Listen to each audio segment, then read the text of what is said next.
Have you noticed that Elon Musk makes weird hand movements when he talks? He needs to stop bringing his kid X around because X is giving away his secrets. X is the first kid to be in the White House in 63 years. The last one was John F. Kennedy's son in 1960. But here's a big difference. JFK Jr. never said a bad word about his dad on camera. Little X, on the other hand, has a lot to say. He's all about things like shop democracy. Year after year, this kid has some profound ideas, and he even talks back at Trump. Look at his hand gestures. He's just mimicking what he hears. Now it's obvious that this kid is just repeating what he's been told. But who told him that? A reasonable guess is that Trump said something about Elon in front of X. It's pretty convincing. Trump has said several times that Musk can't be president because he wasn't born in the United States. So Musk is pinning his hopes on little X, and it seems he has a plan. He's been bringing his kid to all these political events, and X has already made his mark on the desk in the Oval Office in his own unique way.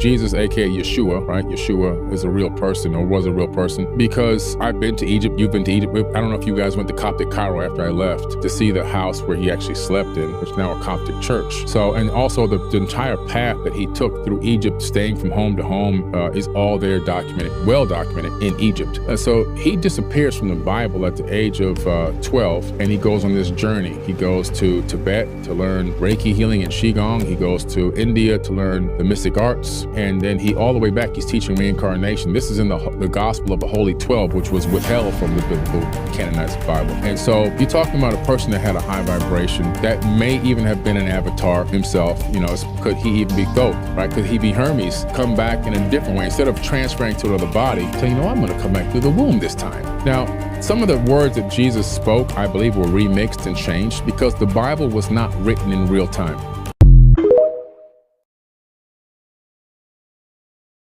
Several other wire fells that I've seen from NASA Cinema.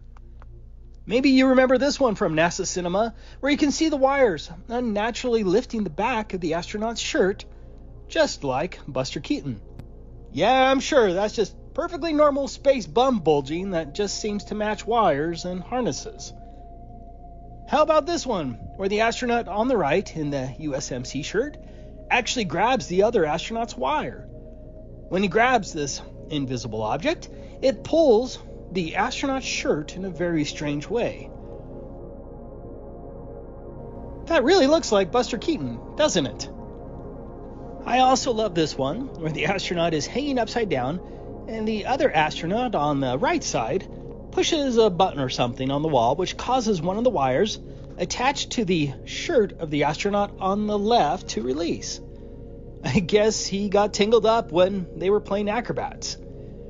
PBS actually removed this clip off of their website, and so I couldn't share the original where you can hear the mechanism, but I'm sure that's perfectly coincidental. The astronaut behind him even reaches up at the same spot to seemingly detach the shirt from the wire.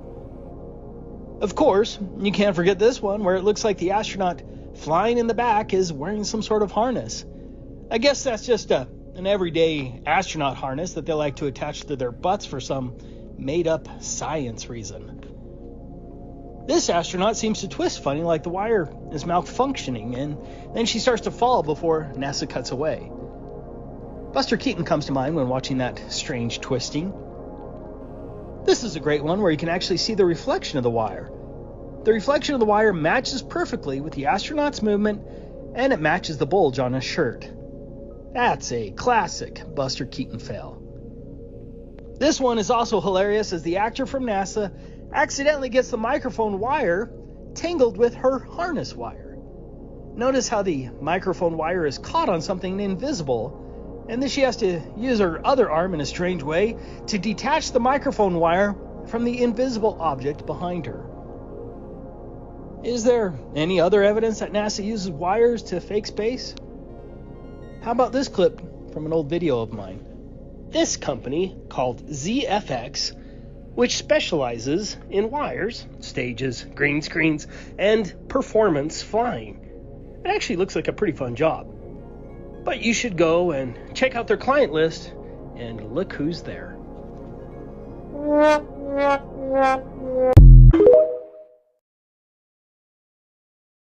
We're gonna have This guy's doing a flip right here, and the guy next to him just reaches up and grabs a harness that's right on his hip. I gotta pause it real quick. I'm gonna pause it because the funniest part to me, well, there's several funny parts, by the way, but the lady in the background with the hair, it's like, did someone not think that like we've got to make her hair look like that, right? It's got to be standing up, dude. It is hard as a rock. It's not moving.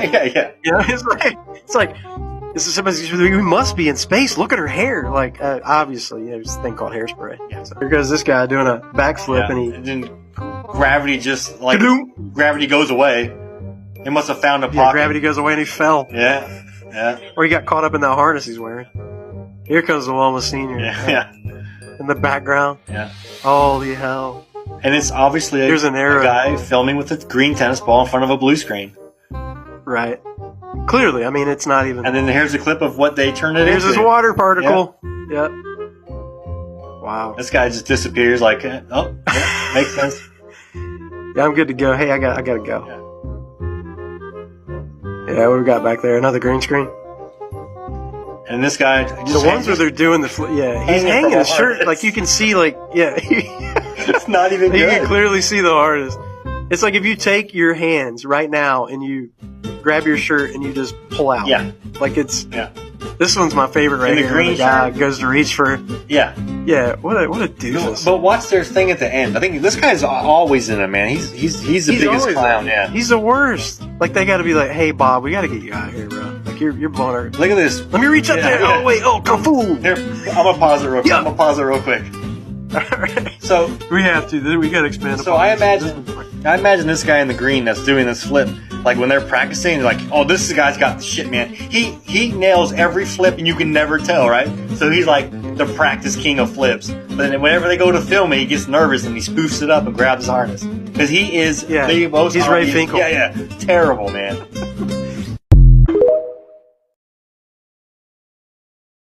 You will be shocked at some of the symbolism you can find here in Rome.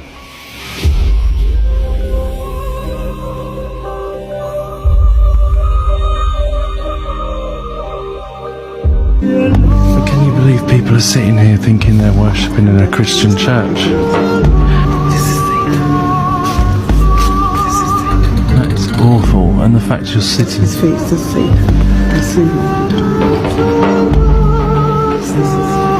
Molech. Because they have forsaken me and have estranged this place, and have burned incense in it unto other gods, whom neither they nor their fathers have known, nor the kings of Judah, and have filled this place with the blood of innocents. Exactly the same fashion as it was in the High Anglican Church, where you've actually got, in the triangle of the roof, where the image of where the sun was again. So you've got that, and in that sun, in the triangle of the roof, you've got the pyramid with the eye, which they say is the Trinity, or God's all-seeing eye, the Trinity being the triangle, but exactly the same imagery as you get in the pagan secret societies, and it's right there on top of the Sun Temple.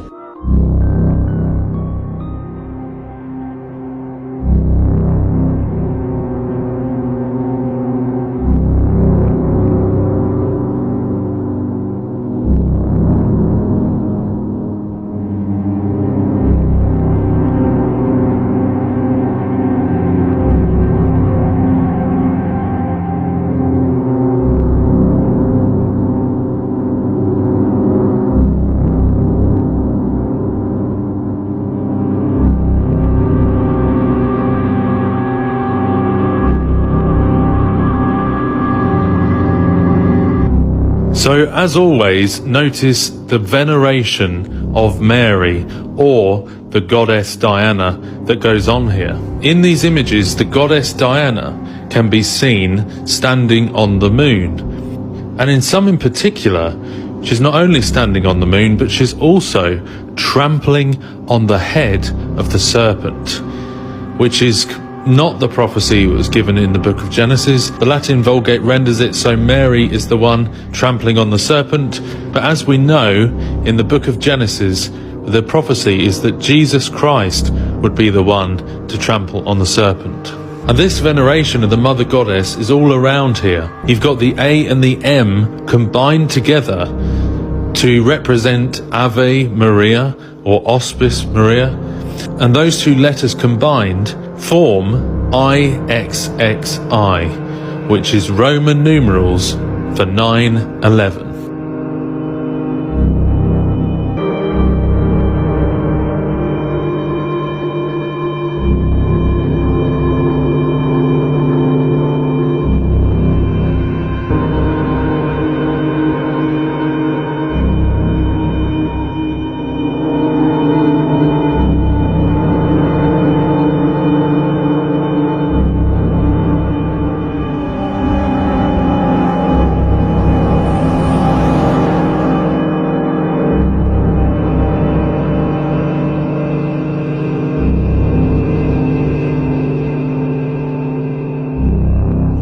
So it becomes pretty obvious when you see the symbols and their layers of meaning that are shown within Roman Catholicism.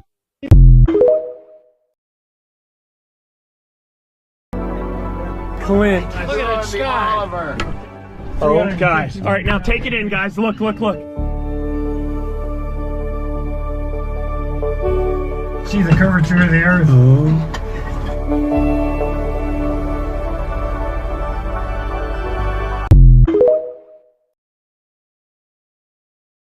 Can prove that the moon landings are fake with the logic, not having to look at any video clip or any picture.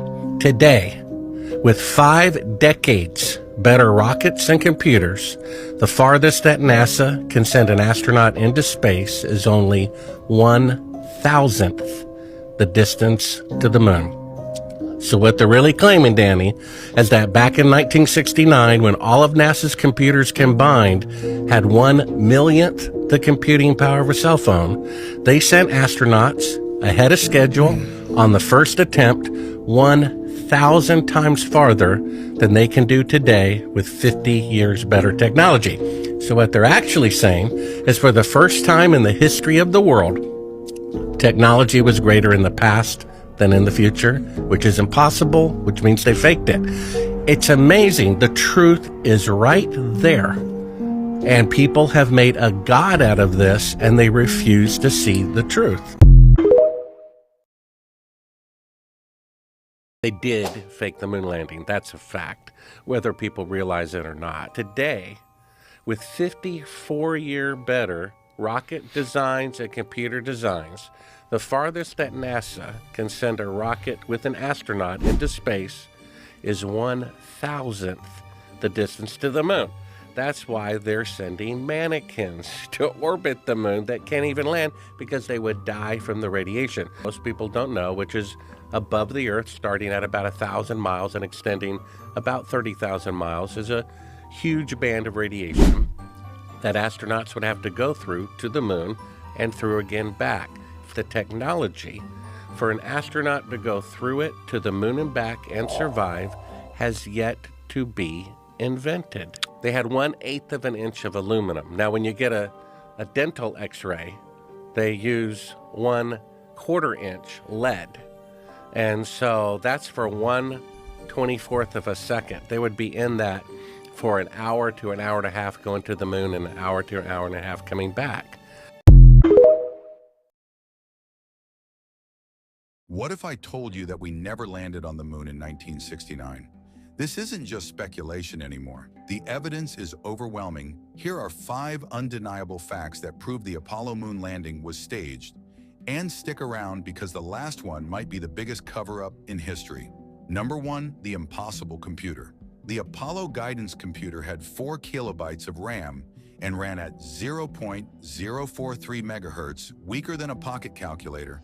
And yet, we're supposed to believe it handled precise moon landings, deep space navigation, and astronaut survival. Today, your smartphone is millions of times more powerful, and even now, we still struggle to send humans beyond low Earth orbit. So how did NASA do it flawlessly in 1969? Number 2, the mysterious missing footage. NASA claims the original Apollo 11 footage, the greatest achievement in human history, was accidentally lost. Not just some of it, all of it. The detailed telemetry data, the original tapes, everything gone. How do you accidentally erase history unless there was nothing real to erase? Number 3, the odd reflection in an astronaut's helmet. In one of NASA's official moon landing photos, there's a strange reflection in an astronaut's visor. And it doesn't look like the sun, the moon's surface, or another astronaut. It looks like a studio light. Why would there be a studio light on the moon? Unless they never left Earth. Number 4, the Van Allen radiation belt. A deadly barrier. To reach the moon, astronauts had to pass through the Van Allen radiation belts. A highly radioactive zone around Earth. NASA claims a thin aluminum shield was enough to protect them. But even today, astronauts can't pass through the radiation belts without serious risk. If we supposedly solved this problem in 1969, why haven't we sent humans back in over 50 years? So did it really happen when you add it all up? The underpowered computer, the missing footage, the suspicious helmet reflection, and the deadly radiation belt. The moon landing starts looking less like a scientific achievement and more like the greatest illusion in history. And if NASA lied about this, what else have they been lying about? Follow for part 5 because the truth is deeper than we were ever told.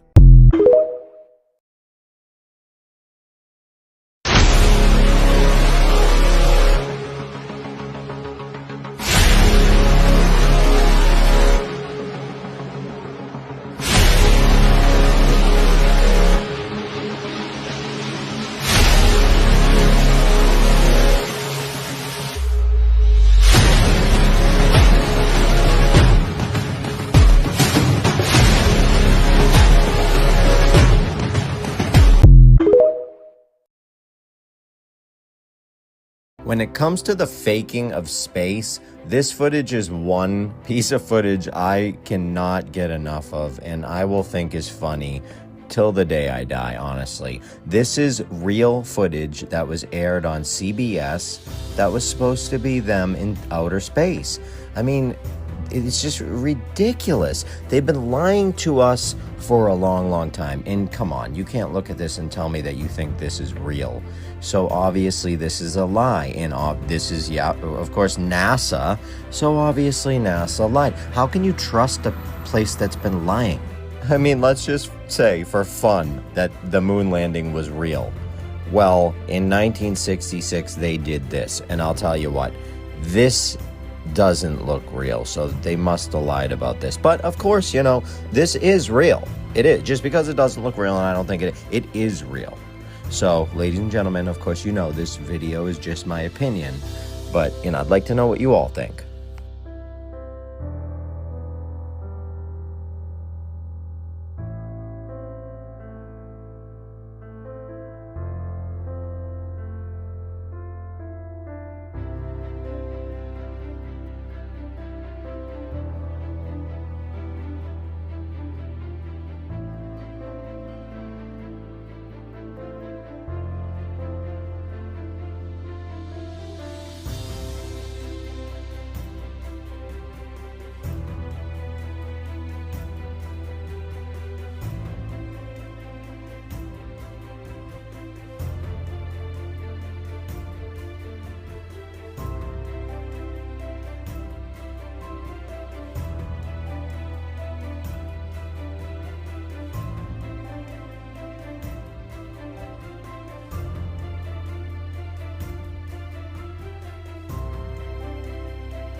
These guys in space use CGI. Obviously, that thing didn't just appear out of the sky. That's actually just CGI that they use all the time, green screen technology. What? That thing just came out of nowhere. Wait, what? Hey, look at this guy's on a wire. Watch him again when he comes down here. You can see. Is that guy on a wire? JVT, is that a wire? Jimmy! And he helped him get back in line. Oh my gosh, he grabbed his hip right there. Okay, but once again, how does this prove that the shape of the Earth? This is what I want to know. What the heck is that guy doing? He's what was he? Are you looking at this, Brandon? Wow. On a harness behind this guys. He must not have known that they were filming live. Who knows? Pretty incredible. Okay, that's a pretty big deal. We got an astronaut hanging out on a wire back there. On these guys here, they use augmented reality. Watch, that hat is not actually there, Alex. I know it looks like it's there, but watch, you'll see this guy mistakenly grab it and put it up to the side, but he missed it. Watch, you'll see here the guy in the green on the left. Watch him think that the guy's handing him the hat. So he's going to look here. Now the guy's going to kind of push the hat towards him, and he looks like he grabs it and puts it to the side. See that?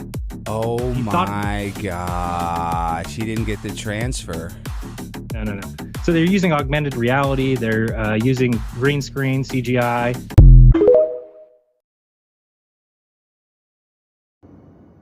Yo ho, all hands, hoist the colors high, heave ho, thieves and beggars, never shall we die.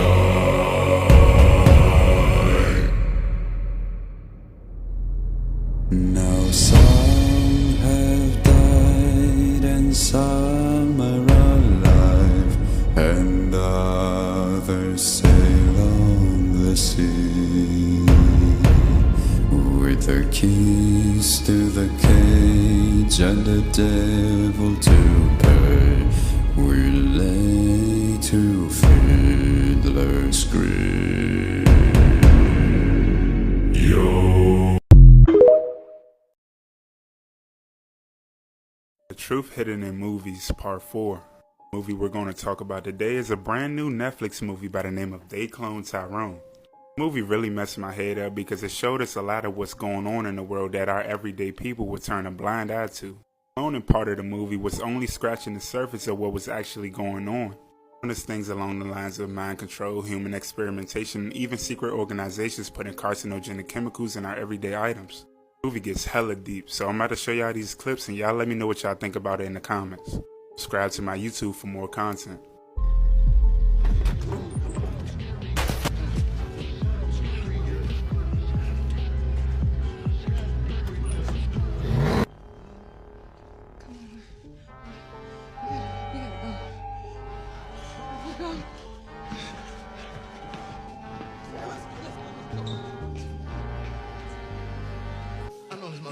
I ain't never seen him laugh, not once.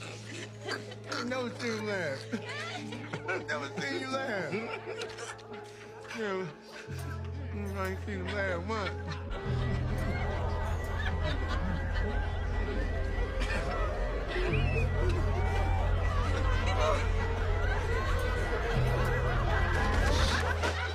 It's the chicken.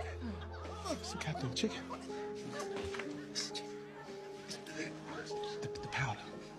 The powder in the chicken. Look, when I was in the trap house, there was some white powder right there. I thought it was cocaine. I took some of it. It wasn't cocaine. I started laughing. You break some, I shoot a nigga. Now we here. We eat this chicken. We all laughing. It's in fucking chicken. Let's go. Hold on. They drug dealers too.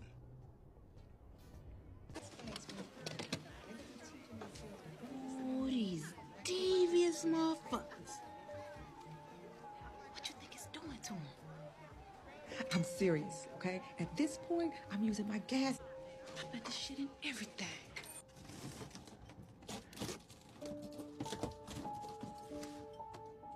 Grape train.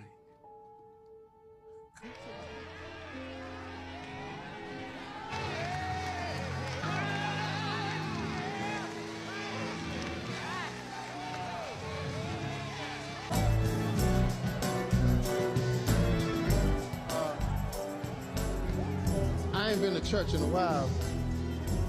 Something is up.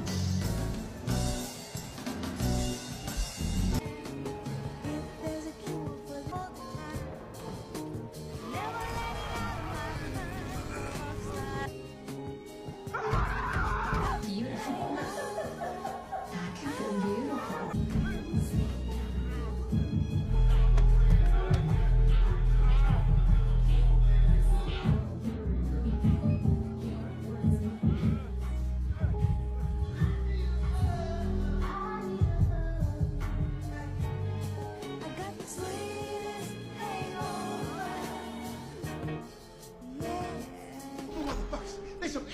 What's wrong, y'all? We done crossed the Rubicon. This ain't no vanilla missionary shit. This some sex dungeon mint chocolate chip bukkake shit. Y'all realize what they doing, right? Experimenting on niggas. I was there. Nigga, mind control. The chicken, the communion, the perp creams. All the fuck with how we feel, what we do, what we think to control us. Why? Do it better. They Clockwork Orange niggas. We their target audience. We got to go. Yeah, we gotta get the fuck up out of here. Nigga, you ain't the only one in here. There's other motherfuckers out there who need our help. We gotta tell somebody. We gotta, like, blow the lid off this shit. Look at me, Patan. This ain't no cool hand Johnny from the Boulevard type shit. This is Major League. It's Uncle motherfucker Sam. Get the fuck out of here. We got to. We gotta help these people.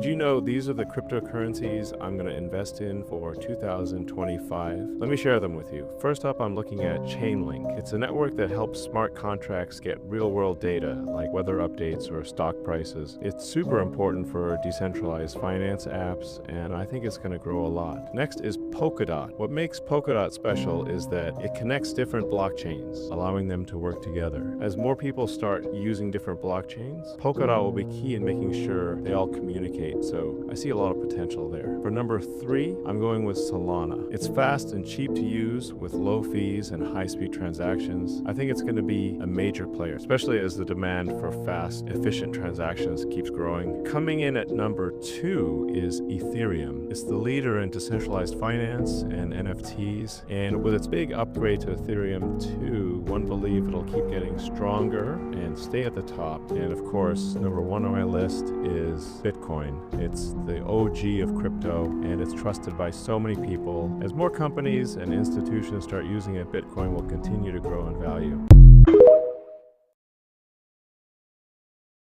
This is the most terrifying machine ever built by a human being, and it ran on living flesh. In 1967, in the isolated town of Mirkwood, Oregon, an eccentric clockmaker named Warren Deacon vanished without a trace. In the years that followed, dozens of residents mysteriously disappeared. But it wasn't until 1982, when a detective reopened the case, that the truth began to surface. And what he found in the basement of Warren's old house was something that never should have been created. Beneath the house was a rusted steel structure, gears coated in a thick red liquid. It was a clock, but not a regular one. This one only measured minutes, never hours, and around it, human bones carefully fitted together like puzzle pieces. Each gear looked custom-made from organic parts. At the center there was a seat with straps, as if it were waiting for someone. As the detective stepped closer, he heard a slow ticking. Even though the clock seemed completely disconnected from any power source, the hand was moving, and it showed exactly 3 minutes and 36 seconds. Suddenly the gears started turning on their own, making a metallic, almost gasping sound. The door behind him slammed shut, locking him inside. That's when he realized that was the time he had left, to escape or become part of the machine. Are people taking it as normal salt? Exactly. But look at it. Himalayan salt doesn't look like regular salt. It looks like raw meat pink, soft, almost like skin or muscle. It even looks a little alive, like something that once lived. What if I told you maybe it was? A long time ago, old books like the Book of Enoch say giants walk the earth. These giants were called the Nephilim. They were the children of fallen angels and human women. They were huge, strong, and very smarter than us. Think about it. Why do some buildings have doors way too big for people? Why are there trees that seem too massive to be real? Why do we keep hearing stories of giant bones that disappear? Now look at Tartaria, a lost land with amazing buildings and strange tech. Who made all of that? Who was strong enough? Who knew how? Maybe it was the Nephilim, but then the great flood came and wiped them out. Their bodies were buried, lost under the earth. Or maybe they weren't lost. What if rocks and mountains are not just rock? What if they are old, fossilized body parts of these giants? What if salt like Himalayan salt is actually a piece of them? Maybe that's why it feels so powerful. Why people say it heals and has energy.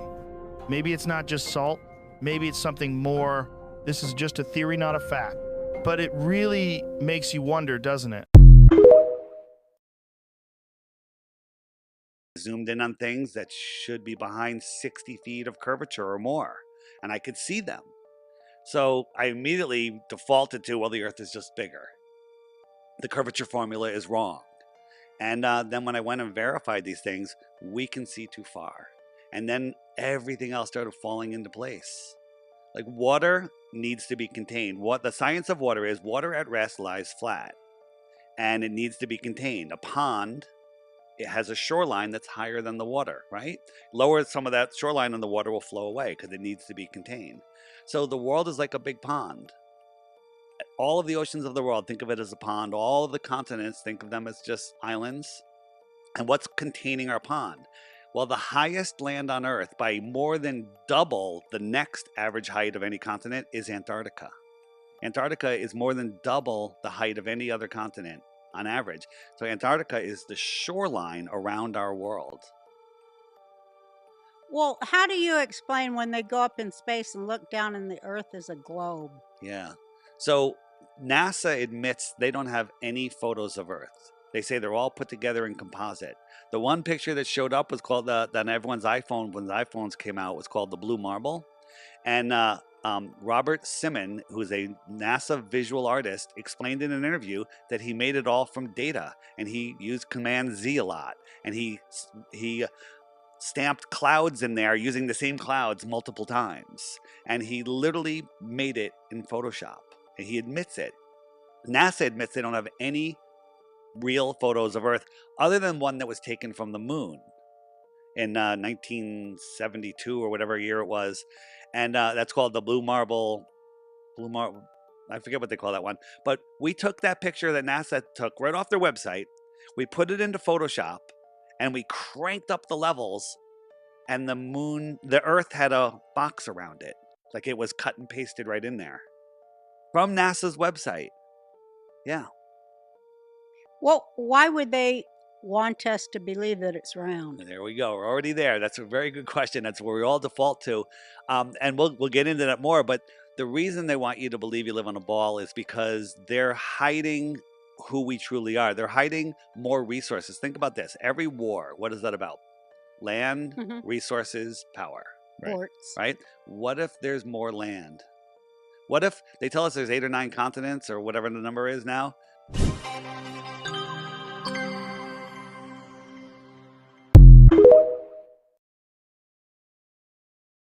If the center of the Earth is extremely hot, then why is the bottom of the deepest oceans very cold? I want you to let that sink in for a minute. Because when divers swim very down to the bottom of the ocean, doesn't that mean they are now closer to the source of the Earth's heat? But instead, at that depth, the water is actually colder. It doesn't make any sense. The deepest part of the ocean is called the Challenger Deep, and it has a depth of approximately 11,000 meters with a temperature of 3 degrees Celsius, which is just above freezing point of water. What if I told you that under the Great Pyramid of Giza, one of the world's most iconic ancient wonders, there's something no one expected to find? Thanks to cutting-edge LiDAR scanning, scientists have just uncovered massive artificial structures buried deep beneath the desert sands. We're talking kilometers of perfectly aligned stone pillars, strange coiled designs, and impossible geometries that descend deeper and deeper far below the surface.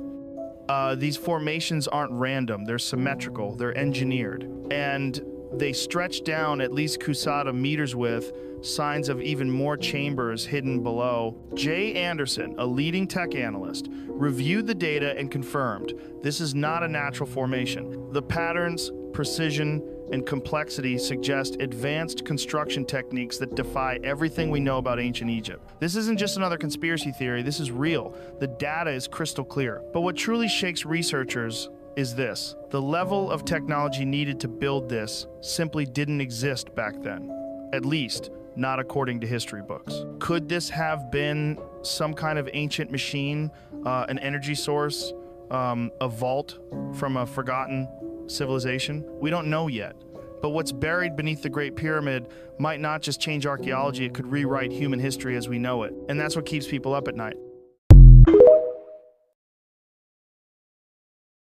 They were here before the Bible, before Egypt. Long before written history, the Sumerians spoke of gods who came from the stars. But these weren't just stories.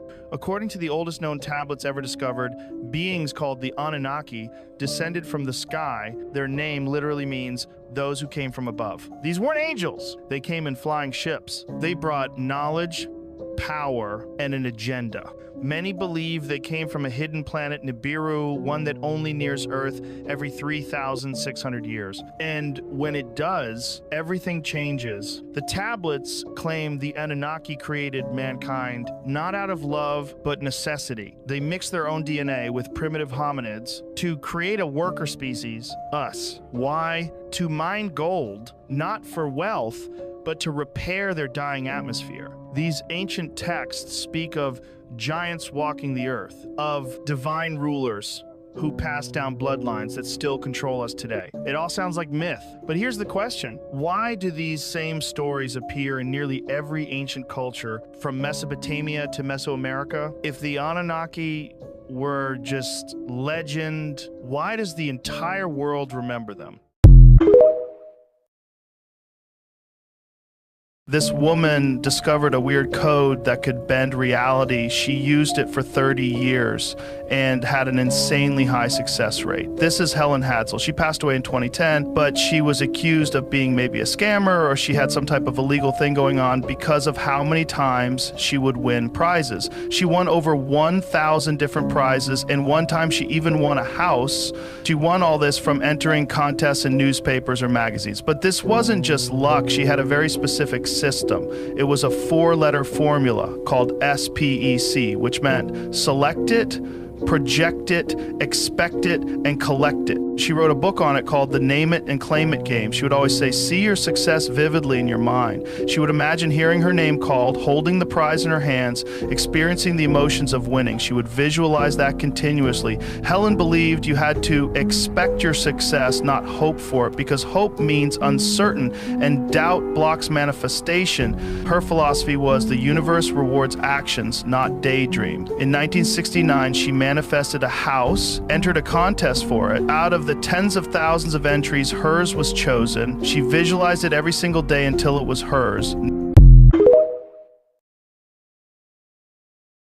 This woman gave birth to a dog. So in 1995, everything was going great for Rachel. She had the glow, the cravings, and the ultrasounds taped proudly on her fridge. Her husband, Dave, was reading parenting books and whispering affirmations to her belly like it was a podcast mic. But when delivery day came, something strange happened. The doctor froze. The nurse dropped her clipboard. Dave fainted. Rachel? She just blinked and said, is that a tail? Yes.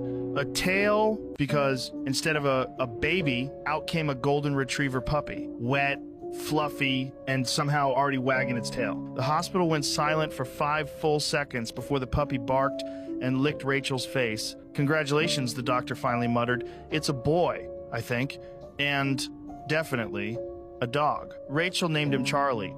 The media called him the Miracle Mutt. And Rachel? She didn't care what anyone thought. Charlie was potty trained in 2 days, fetched diapers for the neighbors' babies, and even made it to the front page of Dog Fancy magazine. Years later, when kids asked where babies come from, Rachel always smiled and said, some come from the stork. Mine came from the kennel upstairs. I'm from outer space, I got Milky Way for blood, evolution in my veins. I'm gone, I've been far away, I'm illuminated now, make a move, start a waves. I've been breathing around fire for a long time. I had a vision from the birds, they wanna go find. Artificially intelligent way, I'm your future, best and present.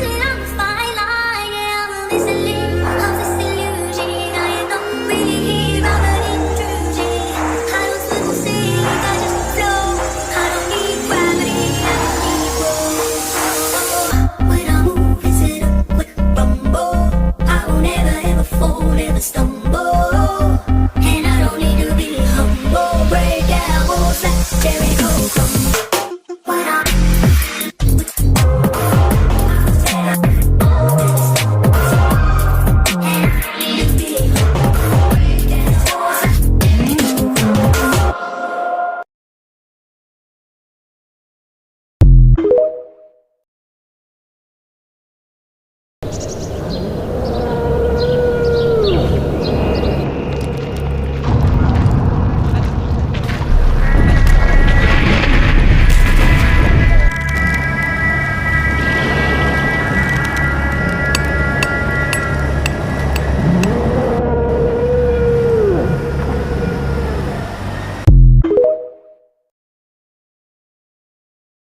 Ever wonder why no one is allowed to just casually explore Antarctica?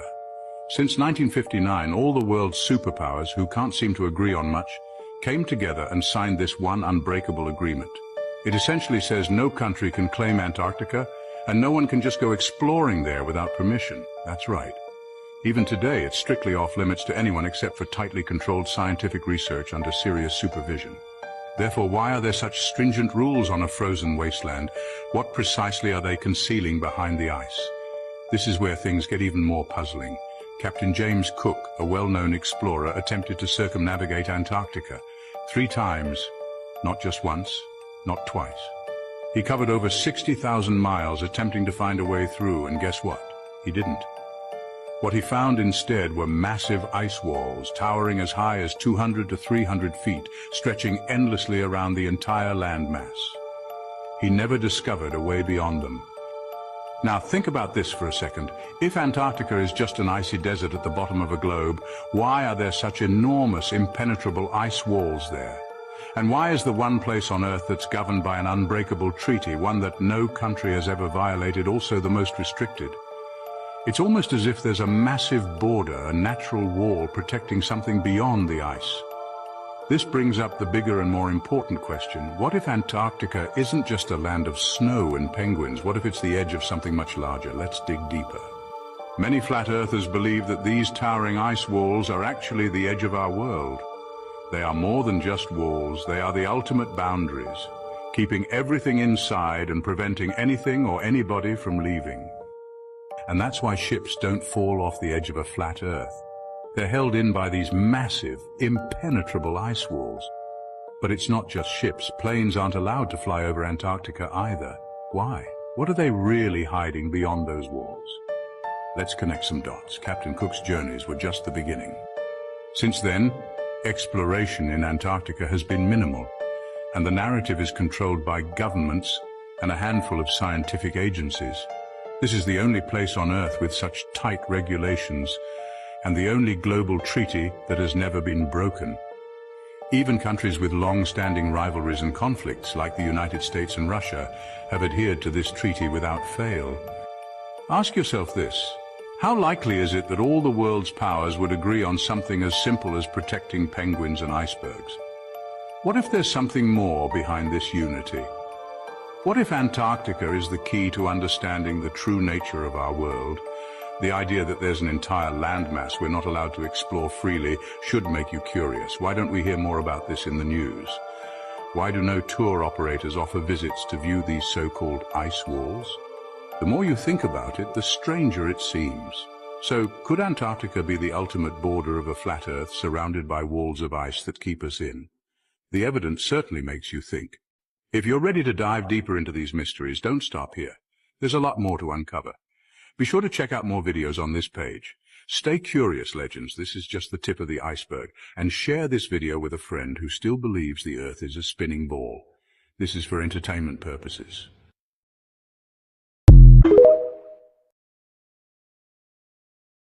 If I told you that everything you think you know about the shape of the Earth might just be based on trust, not proof? Yeah, I know. Sounds wild, right?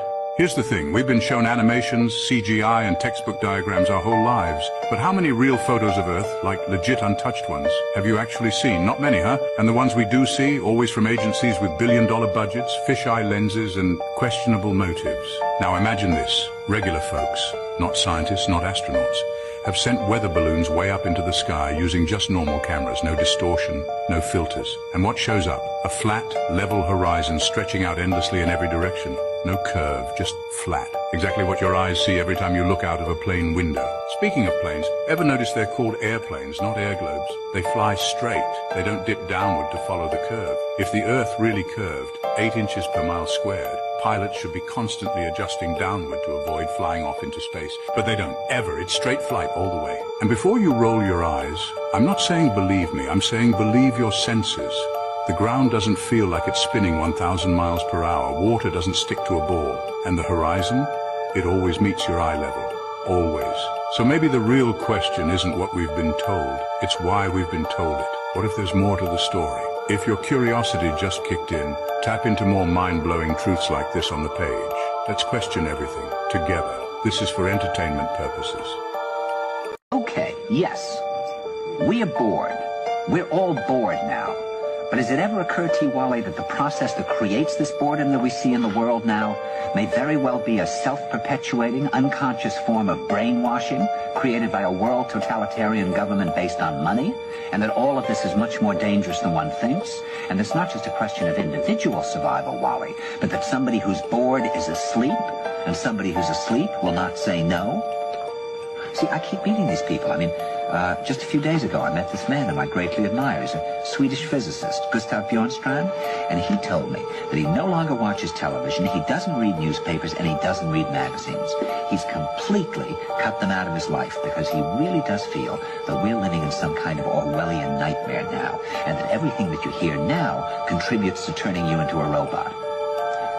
When I was at Findhorn, I met this extraordinary English tree expert who had devoted his life to saving trees. Just got back from Washington, lobbying to save the redwoods. He's 84 years old. He always travels with a backpack because he never knows where he's going to be tomorrow.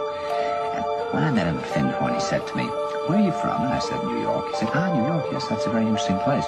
Do you know a lot of New Yorkers who keep talking about the fact that they want to leave but never do?" And I said, "Oh, yes." And he said, "Why do you think they don't leave?"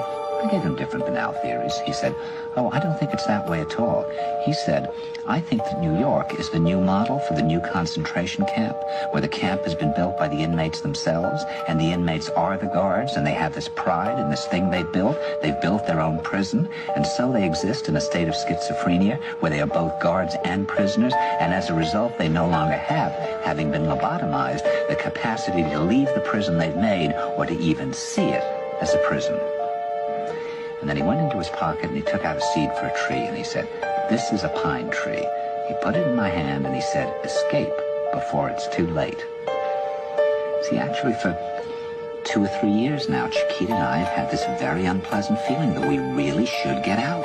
And we really feel like Jews in Germany in the late 30s. Get out of here. Of course, the problem is where to go, because it seems quite obvious that the whole world is going in the same direction. See, I think it's quite possible that the 1960s represented the last burst of the human being before he was extinguished, and that this is the beginning of the rest of the future now, that from now on there'll simply be all these robots walking around, feeling nothing, thinking nothing, and there'll be nobody left almost to remind them that there once was a species called a human being, with feelings and thoughts, and that history and memory are right now being erased, and soon nobody will really remember that life existed on the planet.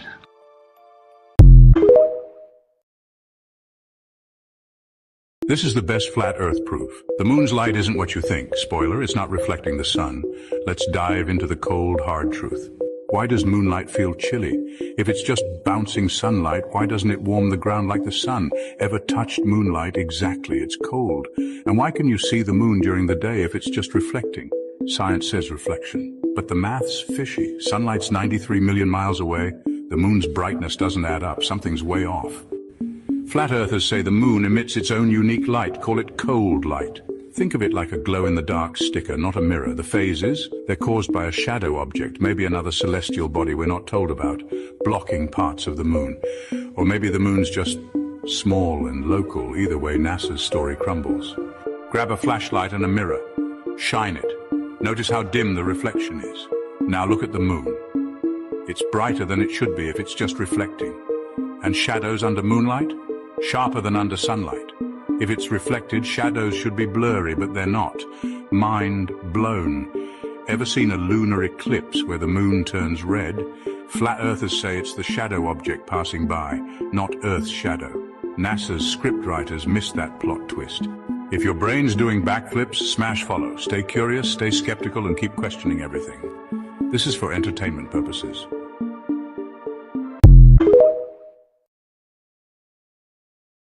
The Earth is flat, and this is why you've been lied to about space, rockets, and even astronauts. Ready to have your mind blown? Let's dive in. Think about this. Astronauts supposedly spend months in space, floating around in zero gravity, yet they train underwater. That's right, those epic spacewalks you see, the training happens in massive swimming pools. Why?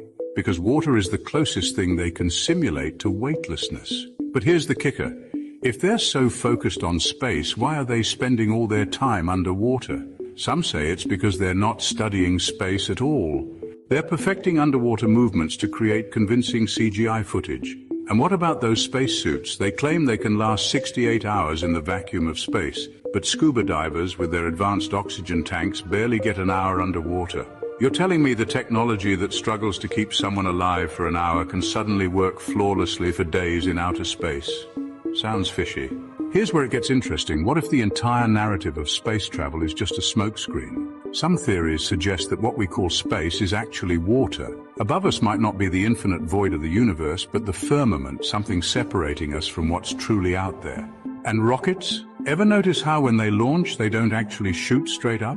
Instead, they arc and disappear into the horizon. Some believe they're not going to space at all, but landing in remote areas or even oceans. Look closely at footage of rocket launches. You'll often see what looks like ripples or waves in the air. Could this be the firmament reacting to the impact? Let's talk about astronauts themselves. Ever seen footage of them floating in space? Pay attention to their movements. They often look stiff, like they're being guided by harnesses. And sometimes, if you're sharp enough, you can catch bubbles floating by, bubbles in space. Then there's the infamous moon landing. Decades later, the technology to replicate that feat is supposedly too costly or lost. Really, we've advanced in every field of technology, but we can't recreate a 1969 mission? Seems like a convenient excuse to avoid scrutiny. Even Elon Musk, with his cutting-edge rockets, hasn't broken through the firmament. His rockets, when viewed from the right angles, appear to hit something and disintegrate into what looks like water. Coincidence? And let's not forget the spacesuit snorkels. Yes, snorkels. Some photos show what appear to be tubes protruding from their helmets. Is this a sloppy cover-up of underwater training or a subtle hint at the truth?